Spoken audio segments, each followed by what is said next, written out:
In this review, we're taking a look at Notion, a fast-growing productivity app. So is it the best option at this moment? To give you an answer to this question, I have divided this video into key sections, and I'm going to talk about a platform overview, pricing and costs, and more. So let's not wait any longer and dive into this video, starting off with a platform overview of Notion. So Notion is launched in 2016 in the USA and blends note-taking, task management, and databases into a flexible and all-in-one workspace. And what about the pricing and the costs? So for Notion, you have a free personal use, and then you have play plans starting at around $10 per user. And then you also have a business plan and an enterprise plan.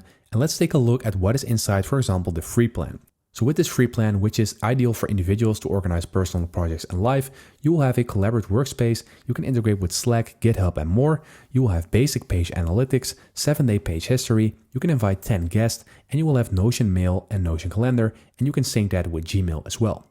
And if you are more professional, and let's say you want to have something for small teams and professionals to work together, then you can upgrade to the Plus plan, and then you'll have everything for free, including unlimited blocks for teams, unlimited file uploads, 30-day page history, and invite even up to 100 guests and some more custom features.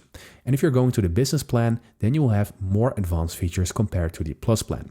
And now let's take a look at some features and tools. So Notion includes templates, databases, collaboration, API, and custom dashboards, and many more. And when we need to make a final verdict on Notion, I would say that Notion is excellent for teams and individuals needing flexibility and an in-depth single tool. And let me know in the comments down below what you think of Notion and if you're planning on using it. Anyway, I hope this video helped you out. Please leave a like and consider subscribing, and then I'll see you in the next one.